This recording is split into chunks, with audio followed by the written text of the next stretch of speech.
আপনি কি জানেন আমাদের চারপাশে এমন অনেকেই আছেন যারা ঠিক এই মুহূর্তেই মাসে ১, ২ এমনকি ৩ লাখ টাকারও বেশি ইনকাম করছেন? অবিশ্বাস্য মনে হচ্ছে, তাই না? কিন্তু এটাই সত্যি। ক্যারিয়ার নলেজে আপনাদের সবাইকে স্বাগতম। আজকে আমরা একদম সলিড ডেটা আর রিসার্চের ভিত্তিতে ব্রেকডাউন করব ২০২৫ সালে বাংলাদেশের টপ 5 হাইয়েস্ট পেইং প্রফেশন নিয়ে। পুরো এক্সপ্লেইনারটা খুব মনোযোগ দিয়ে শুনবেন, কারণ আজকের এই ফ্যাক্টগুলো আপনার ক্যারিয়ারের গতিপথ পুরোপুরি বদলে দিতে পারে। তো চলুন সরাসরি মূল আলোচনায় ঢুকে পড়ি। শুরুতেই একটু রূঢ় বাস্তবের দিকে তাকাই।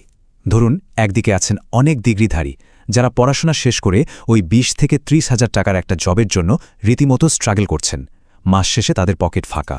আর ঠিক উল্টো দিকে এমন একদল স্মার্ট প্রফেশনাল আছেন যারা শুধুমাত্র নিজেদের সঠিক কেরিয়ার চয়েস আর স্কিলের জোরে অনায়াসেই মাসে ১ থেকে ৩ লাখ টাকার বেশি পকেটে পড়ছেন। এখন আপনাদের মনে নিশ্চয়ই প্রশ্ন জাগছে, এই বিশাল গ্যাপটা আসলে কেন? পার্থক্যটা ঠিক কোথায়? এটা কি শুধুই লাক, নাকি এক্সট্রা অর্ডিনারি ব্রেইন? আসলে এর কোনোটাই না। আসল সিক্রেটটা হলো সঠিক সময়ে সঠিক ইন্ডাস্ট্রিতে ঢোকা। চলুন ডেটার উপর বেস করে সেই শীর্ষ ৫টি পেশার আসল রহস্যটা আজ রিভিল করি। তো আমাদের লিস্টের ১ নম্বরেই আছে বাংলাদেশের সবচেয়ে fastest growing sector, software engineering বা আইটি প্রফেশন। একটা দারুণ ডেটা দিয়ে আপনাদের